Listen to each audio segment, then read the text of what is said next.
Hello and welcome to this opening explorations video.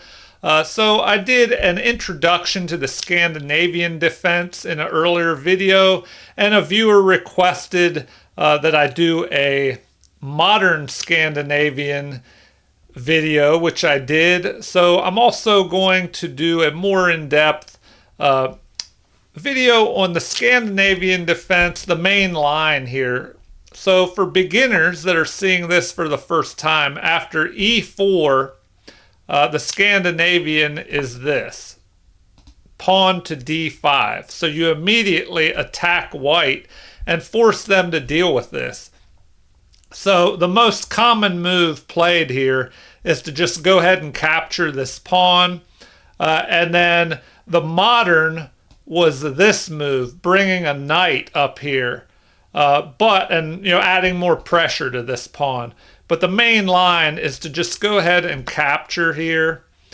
So after capture, this allows knight to c3 to be played. Now it looks like you could probably play knight to f3, but why not just immediately attack the queen here? So you're attacking, forcing this queen to run.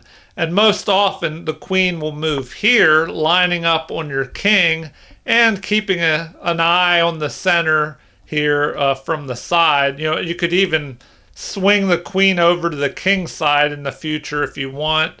A lot of times this pawn will move forward and then the queen can drop back to c7 or even to d8 if it needs to. So here white usually plays d4. And then black tries to develop on the king side to get this king castled. So knight to f6, knight to f3. And now usually the c6 move that I was talking about is played. It limits the scope of the knight, but the knight will probably end up going here at some point anyway, fortifying the other knight. And the queen has a little escape route here after c6 has been played. All right, so now it looks like the most common move is bishop to c4, bishop to f5, attacking this pawn, which is protected by the queen at the moment. So this also could threaten or allow this knight to jump forward here. And the knight being pinned, that could be a problem. The bishop could still block, but then you'd lose your bishop pair. So bishop to d2 is played immediately, preventing the knight from moving forward because you could just capture and have a discovered attack on the queen. So here e6 is usually played, and you may see a similarity here between the Caro-Kann defense, which starts out with c6 immediately after white has started with e4 in the opening. So e4, pawn to e4 here, and then pawn to c6 is the Caro-Kann defense. And sometimes there could be transpositions between the Scandinavian and the Caro-Kann.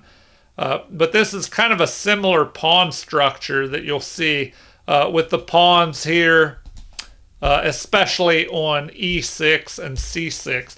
The Caro-Kann and the Scandinavian can both end up with these pawn structures.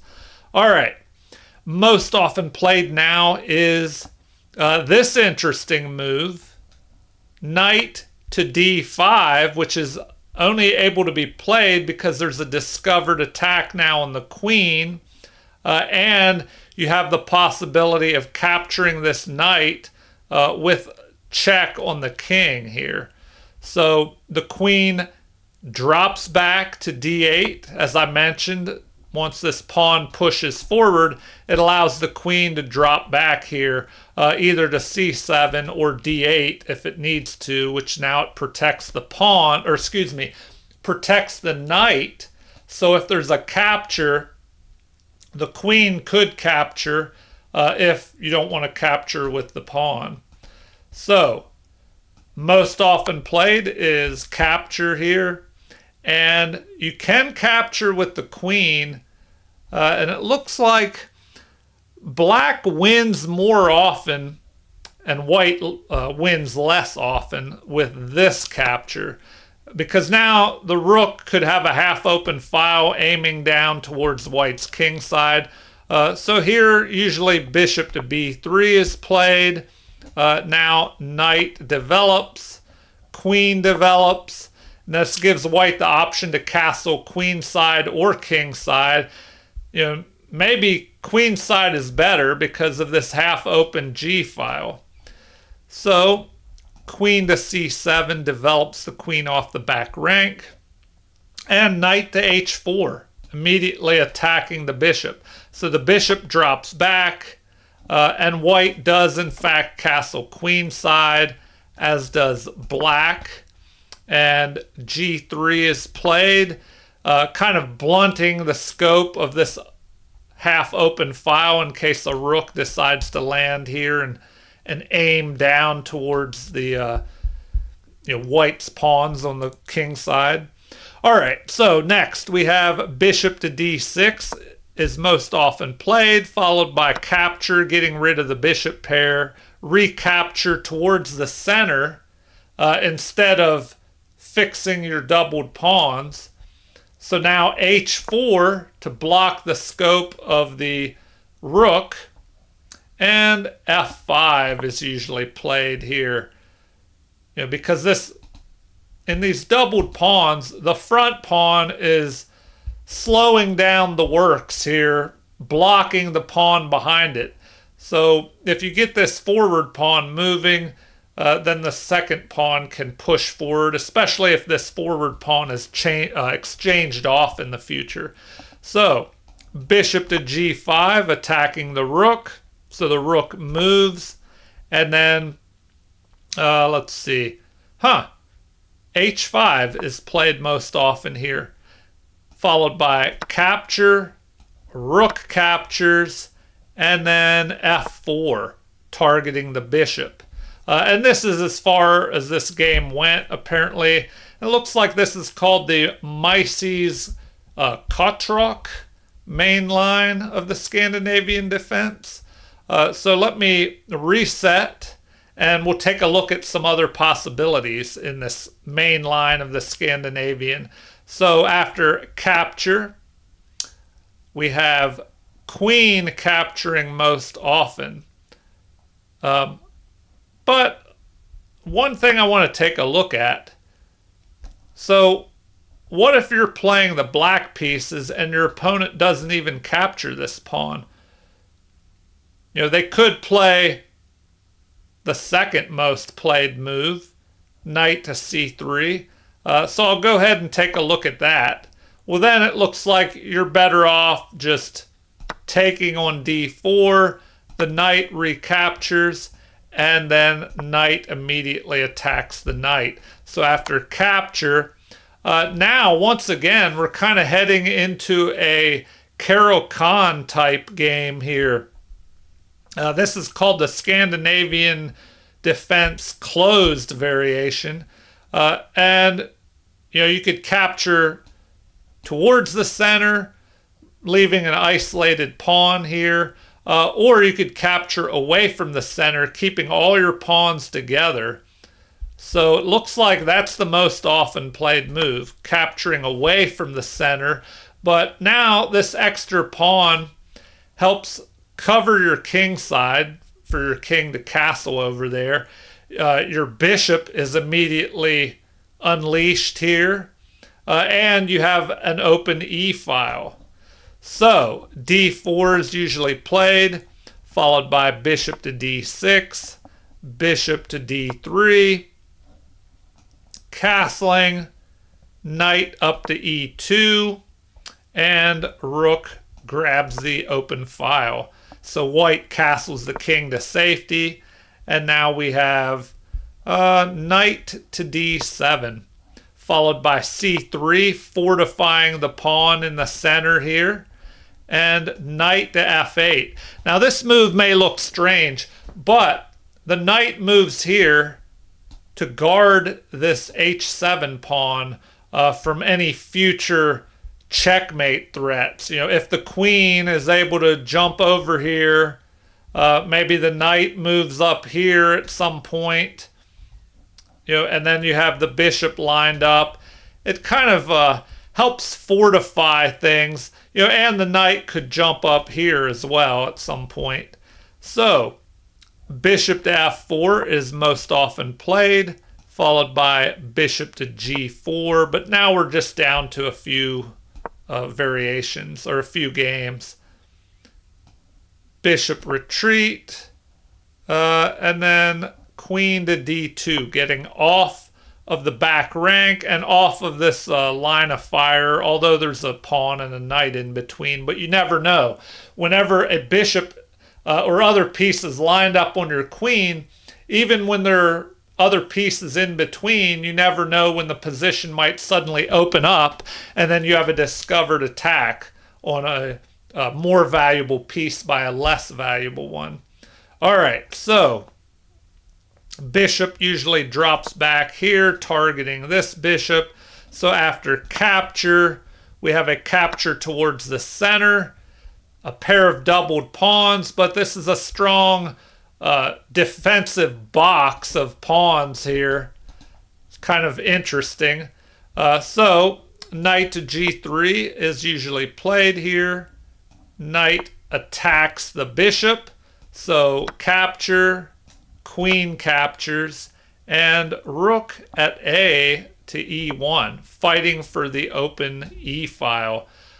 So after another centralization of the other rook here, knight to e4 attacks the queen, and the queen just moves up.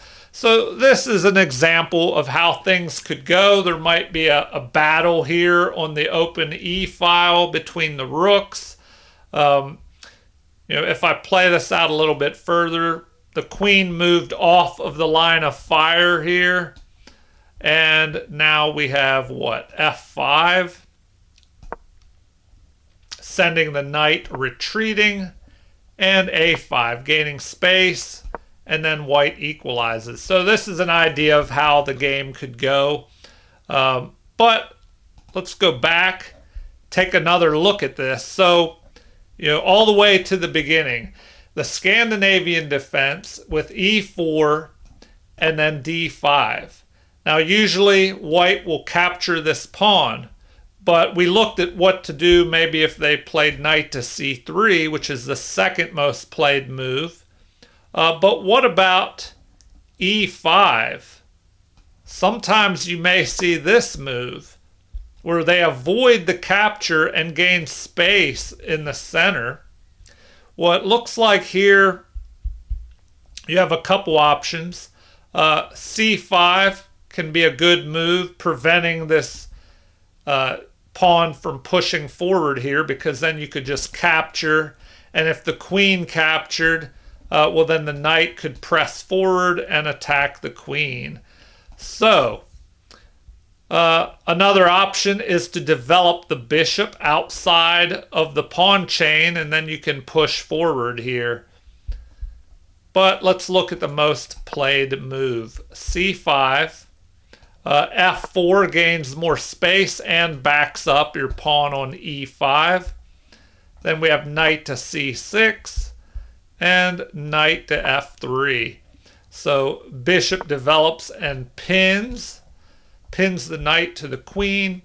This move breaks the pin, and now e6 is played, which fortifies your central pawn on d5, and the bishop is outside of this pawn chain. Excuse me. So now white usually castles, and knight is developed, followed by c3, maybe getting ready in the future to push this pawn to d4. But first we have knight to f5, jumping onto this outpost, and knight to a3.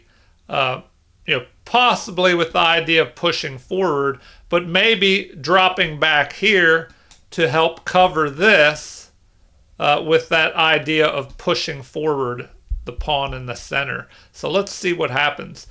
Bishop to e7. Black is ready to castle. And sure enough, the knight usually drops back. Then black castles. And then d3 was played in this variation, not wanting to open things up yet. So rook to c8, and knight attacks bishop and knight at the same time. So after capture, that helps this bishop develop, and we have another capture. Rook captures, so that kind of helped white develop pieces there, and white did go on to win. So after this move, we have bishop to d2, f5, capture en passant, the rook recaptures, and then rook to h3, lining up on this pawn here. Queen develops, aiming down towards the king side, and bishop to f3, targeting the center and this knight. So now we have bishop to d6, putting more pressure on the pawn here. So that is ignored in favor of bishop to e4, a counterattack over here. So g6 blocks, g3 defends the pawn, and the knight repositions here. So queen piles up here with the bishop, and the queen just steps over to the side. And it looks like rook to f1 was played instead of going after, maybe if the queen captures, they would exchange off, and perhaps white didn't want to do that. So this was played. But anyway, this is just another line that could occur in the Scandinavian.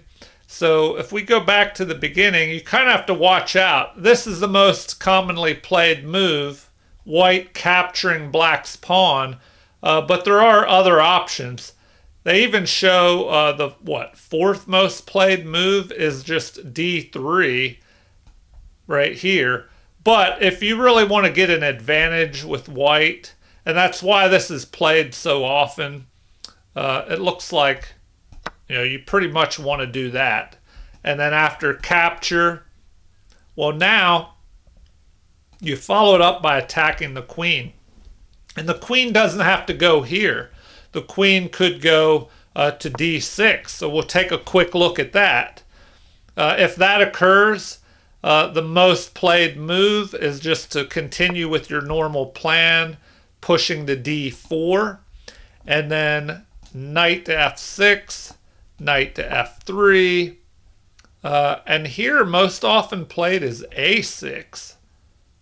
Okay, that does keep you from being able to harass the queen, but it looks like c6 is also played.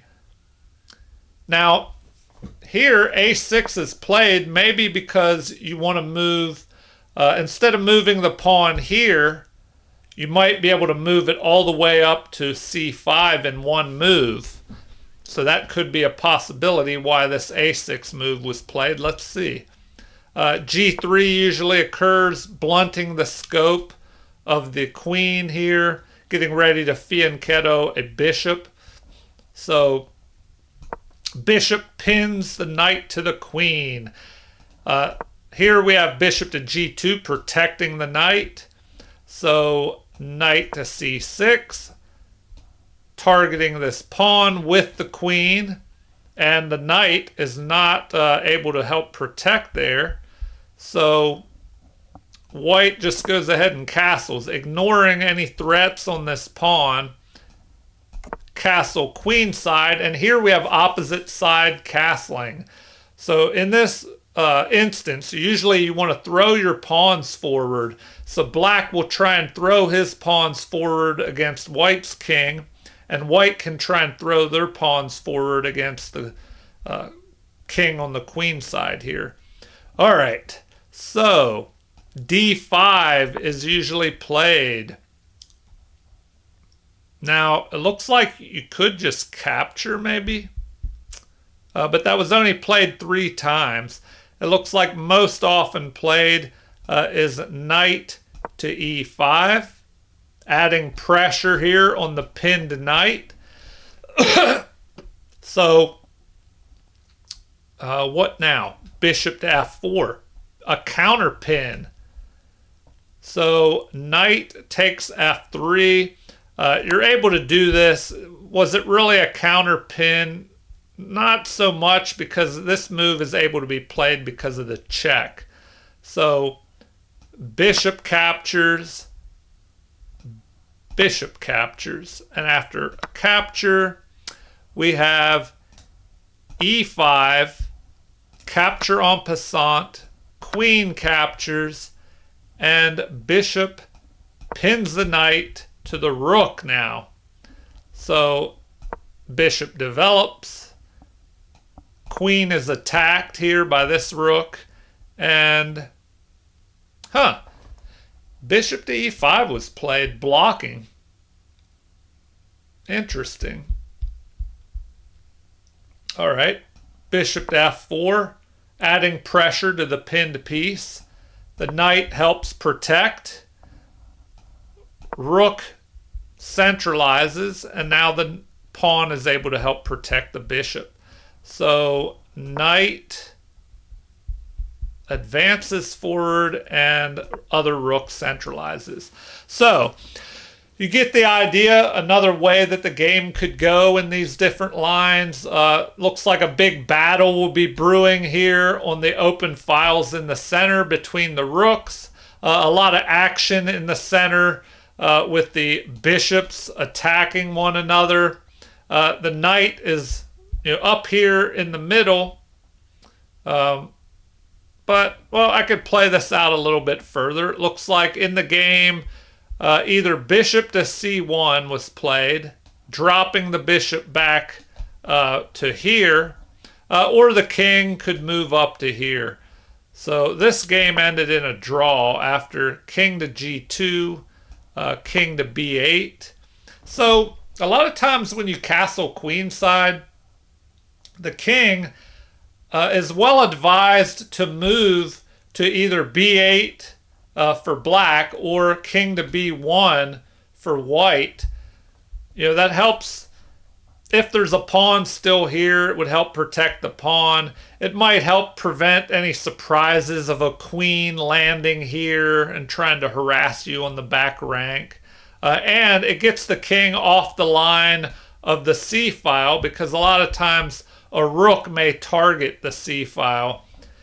Okay, let's go back here, see what else there is to look at. So after capture, queen captures, and knight attacks, we looked at queen to d6, but the third most played move is the queen retreating all the way back. And once again, you just continue by developing the knight to d4, and knight to f6, knight to f3. So everybody's just developing in a normal manner.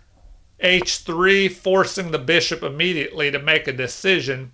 And it looks like normally there's a capture, which, it could be a good idea to get rid of this bishop sometimes. You lose your bishop pair, but a lot of times this pawn will push here, and maybe this pawn pushes here, and you have a lot of pawns on the light squares that could hamper the mobility of this light squared bishop. So that's probably one reason that you trade it off here after capture. Now it looks like, can the queen capture this? Well, then you would have a problem here with a counter capture, attacking the rook, and then maybe going after the knight, lining up on the king. So normally this move is played. So another reason why c6 is played in often or quite regularly in the Scandinavian defense blocks any attack up here towards the queen side. So bishop to e3, and then we have e6. So once again, this pawn formation here, oh, excuse me, it's kind of like the Caro-Kann defense. So you could try the Caro-Kann and the Scandinavian and see, that sometimes they could transpose or be similar. Some of the pawn structures could be similar. All right, bishop to d3, just developing. Knight develops, and now white usually castles king side, and let's see, attack on the bishop here.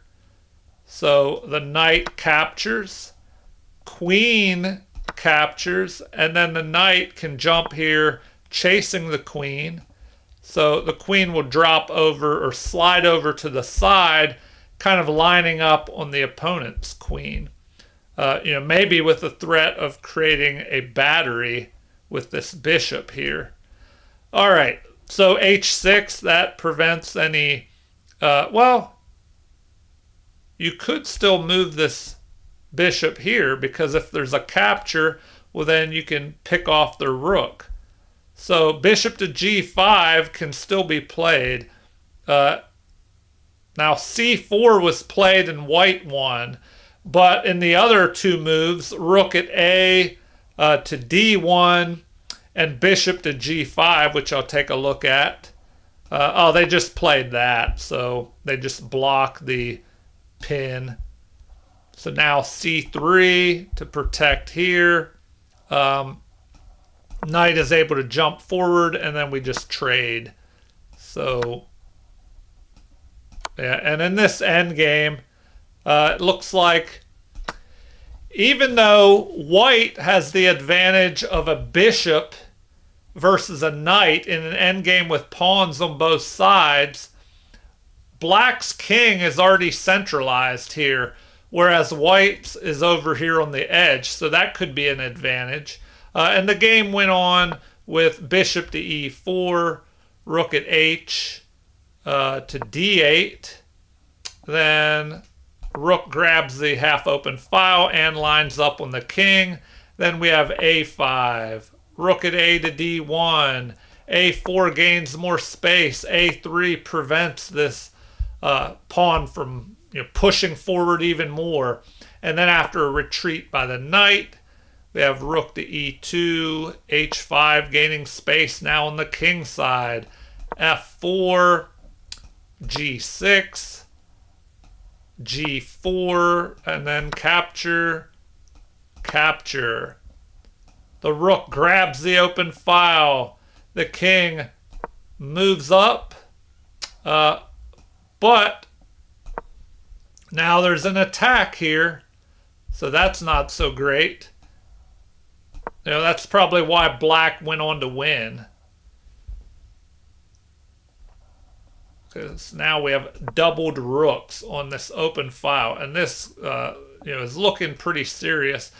The bishop is able to stop things, prevent a check here, but after f5, capture, capture, now what? Rook at d to e1, targeting this pawn. So check, king to f2. Yeah, there's just a lot of attacking going on here by black and too much defense by white. So capture, finally some offense by white. The king moves up, rook to e8 check, king to c7. But apparently it was not enough, because black went on to win here, especially with this threat. Both of these rooks, they're about to pick off this bishop right here. And then after the king moves, they could pick this off.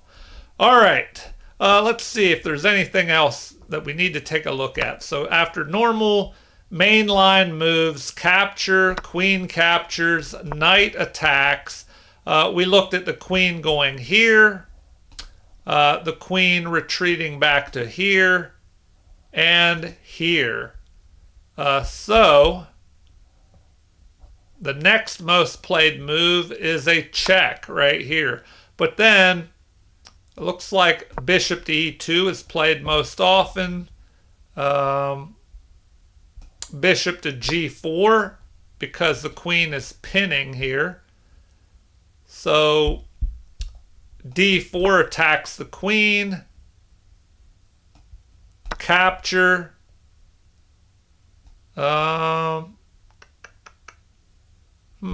Most often played is just to take that way. Then the queen ends up on this square where it often ends up in this opening. So after castling, we have knight developing. And now they recommend b4. Because if you play a pawn to b4 and the queen captures, well, the rook could move here, chasing the queen away, and then you could pick off this pawn. So, I mean, I guess we'll take a look at that. That was played most often. And usually the queen does not take. Moves over to the king side, lining up on white's queen. And then we have d5, gaining space, an attack. And I don't know about that move. That just leaves, if they recapture, then black is just left with an isolated pawn there. But usually this is played. Then rook attacks, knight protects, and capture with check. So after queen captures, we have an attack on the bishop. And anyway, the game could continue like this. You grab the pawn, and if that is done, it's dangerous because now the rook is trapped in here. And black did go on to win after that. So in the game, it looks like that was played. What then? Castling by black. Queen up to f3. And knight attacks the rook here. So after h3, yeah, black would just be ahead here. All right, well, how did it continue? Queen to c4, knight at c2, what, d5, and then you just trade off more material, which is a good strategy if you're ahead. What happened here?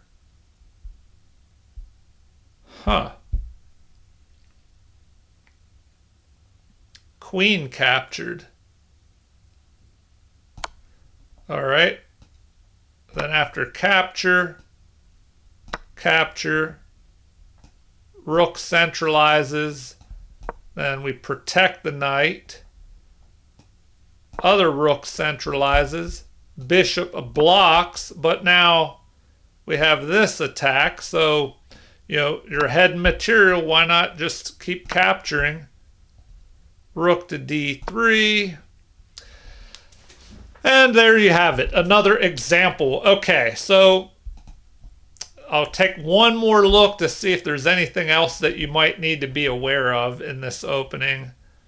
Other possibilities. So the main moves, capture, knight attacks, and, you know, of course I can't cover everything, but we looked at queen to a5, queen to d6, queen to d8, queen to e5, and looks like sometimes queen to e6 is played. Yeah, so I don't know about this move. It kind of blocks your pawn in here, which blocks in your bishop. That doesn't look so great. Once again, you can just develop a bishop. Oh, now the queen goes here, attacking this unprotected pawn. But it looks like you can just move here and defend. So after developing, now there could be a threat of jumping here, going after this along with the queen. So Knight usually develops.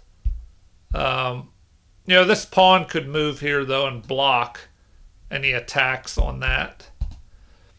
So, e5, grabbing space, white castles.